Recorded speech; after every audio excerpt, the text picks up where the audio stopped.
So I used to play a lot of Forza Motorsport back in the day. And, this was like it still is the famous car racing simulator. And in it, you could kind of tune your car and you could put on, different parts or whatever. And you could, fiddle with the horsepower or fiddle with the suspension, etc. And that game actually taught me a lot about just how a car actually works, how it functions. And then it also taught me largely how to drive and the simulation of driving. I thought it actually helped me learn how to, do a racing line or, what is the quickest way around a corner, etc. So I think there were some great real world applications when it came to that game. But now, as far as games teaching you how to play other games better, I mean, can playing a game of like Counter Strike, can that improve how you play League of Legends? I say yes, but inefficiently. Because think about it, mostly of why you would play a game like Counter Strike in relation to, if you're an aspiring pro for League of Legends or if you are a pro at League of Legends, is that you would want to work on, your reaction speed and, maybe your communication with your team, etc. But then why not just play aim labs, right? The essentially the aiming simulator that a lot of CSGO pros use to actually warm up to play Counter-Strike. They do that because it's a more efficient way to warm up for Counter-Strike rather than playing Counter-Strike itself, right? Because you just get to the nitty-gritty of, having the fast reaction speed. So it's more so mechanics rather than thought process focus when it comes to playing a game like Counter-Strike versus trying to play a game like League of Legends. And it's the idea that you're spending so much time on learning the mechanics rather than doing the thought process itself of whatever you're trying to glean from that game. So like aim labs can help with CS and it can also help with League of Legends. So why not just play aim labs instead?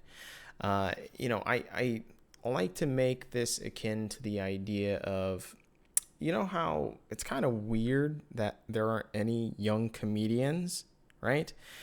And you're like, why aren't there, or rather, there aren't really any popular young comedians, right? Like, I'm talking like 14 years old and shit, right? Or, even like 18 years old. And the point is because to be a comedian, you have to be able to draw on a lot of different shit. And usually it's of your own life experiences, right? So you've had to done a whole bunch of shit. Usually you've had a tumultuous life, and so you have to pull on those ridiculous experiences, etc. So that job requirement, you can pull out on a whole bunch of different shit and it works. But with video games, that's not the same case. Now, you can make a case that for a game like League of Legends, playing different roles certainly helps, I would say. If you could play, support and yet you're a jungle main, that's still going to help you out if you then try and play support and learn the mechanics of the support and the thought process of the support. Because at the end of the day, even learning the mechanics of it, it's still going to help you in the jungle a little bit, but learning the thought process is going to help you massively. And learning the mechanics of a different role really isn't going to be that much of a time sink rather than getting to what you really want, which is the thought process of how a different role actually thinks, and especially in relation to your main role. That's what you're really looking for. So there have been pros down the road that have been able to go pro in different games. You think of Jojo Pyun, most recently the Evil Genius's new mid laner who was previously a Fortnite pro, right? And you have Gamsu who went from League of Legends to Overwatch and now he's back in League of Legends. You think of Forgiven. I think Forgiven had said that he was global elite and he was top 500 in Overwatch. You think of Bishu, who went over into the Overwatch League after he was already a League of Legends pro player. So all of these players, yes, they've been able to transfer to a different game. They've been able to play, different things. Even Bishu, I think he also played StarCraft as well too. So he's played 3 different games. So I think the thing is that it's not that the skills are necessarily entirely transferable. I think most of it actually isn't, but I think there's innate ability and the ability to learn an entire system. That's their actual ability as a pro player, is the fact that they're really good at understanding systems, and so therefore they can pick up a game rather quickly and then, get a very high rank. So I don't think one should confuse the two ideas in this sense. And that's the same thing too with confusing the idea of, you shouldn't misinterpret taking a break with getting good at another, or like getting good at another game to get good at League of Legends, right? Like those are not two of the same things, right? Taking a break is taking a break and you're playing this game, as of leisure, versus getting good at a game, to then get good at League of Legends. That's an entirely different story and different mentality. Obviously the famous thing that everyone goes to is Wonder and how he plays a lot of World of Warcraft.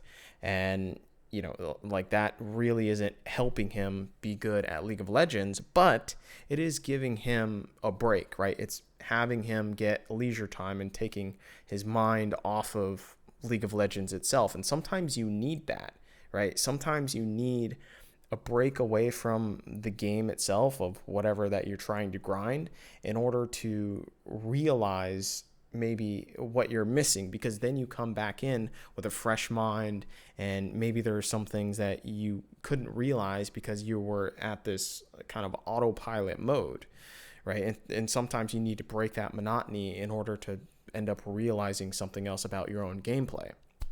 So there's like this idea of doing other things in order to get better at the thing that you do professionally. So like, for instance, a lot of NFL players, they end up doing yoga, right? Because yoga helps with their flexibility, and so if they're more flexible whenever they get tackled or whatnot, they're more limber, right? So they're less likely to get injured. Say for instance, doing speech classes or something. If you're like a YouTube content creator, then that's obviously going to help you a lot. There's a direct translation, and it's the mechanics of that, right, will help you out in doing the mechanics of whatever that you already do. So that's the same thing, in League of Legends, you could say that's akin to learning another language, say English, so that you can communicate with your teammates better. Like that's certainly another thing of mechanics that would also suit you well in terms of the mechanics that you have to do as a League of Legends pro player. And if there is a better way to improve your mechanics via an alternative, then yes, do it. Right?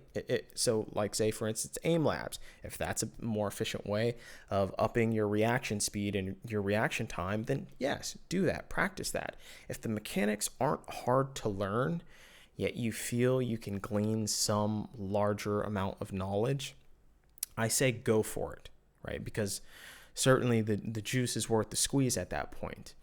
And I think, in the broad range of being a pro player, there are several different things that you can learn that isn't necessarily related to your ability to play the game at a high level, but it does help you out in your career as far as a pro player. So there are different aspects that maybe you need to think about, right? Because, well, if you aren't good at the game, then you aren't going to be a pro player for long.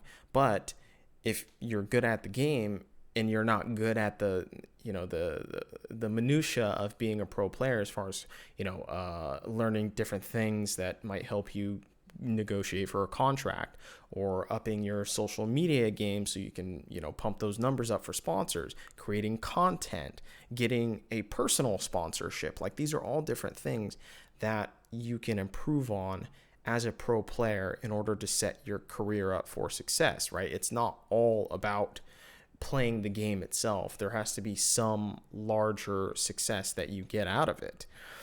Famously, there is way back in the day, there's this guy called Fatality, who is like, he's touted as like basically the first Western pro gamer. And he was like really good at a whole bunch of different FPS games. And really, he had to focus a lot of time on several different games. But as we know, FPS games, largely a lot of the same skills transfer over. So it's not that big of a deal to transfer over from one FPS to another. They're similar enough in that sense. And I think, though, that there are more often than not, there's little to gain from playing outside the game, right? So, like, even if you're a veteran, I don't think that you're thinking hard enough about the game if you can't improve at the game that you're currently playing. And, you know, like I said, you can take away and you could think of your entire career holistically, and you could say, yeah, okay, I need to work on my skills as a pro player, but also too, like, I need to build my business, right? Because that's what you are as a pro player. You're not only a player, but you're a brand. And sometimes too, building your brand actually enables you to be able to play, right? Because, well, if you have a low brand, then you're just going to get swapped out for another player of equal skill but has a higher brand, right? So there are two metrics that you actually need to juggle in order to be a professional player, right? So I'm not saying that you should have to focus solely on your gameplay, because you're going to have to sacrifice some of that in order to build your brand, in order to be competitive on the market, to continue doing what you're doing.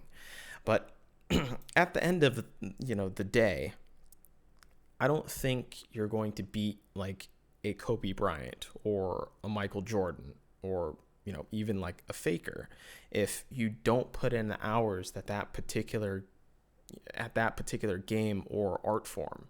And yes, like, there are other things you can do to improve yourself in that game via studying another game, but you first have to recognize if it's just because of leisure time for rest, but also, are you really just time dumping into something which requires you to build up your mechanics in that particular game rather than glean knowledge from that game? So these are all different nuances that I don't think a lot of people realize. But, it just from, I guess, all of that, I think at the end of the day, really it's probably best if you just play that particular game, because there are so many different nuance factors as far as if the juice is actually worth the squeeze, which often it's not, and often those skills aren't transferable, that really you should just focus on the game that you're pro in or you're trying to go pro in.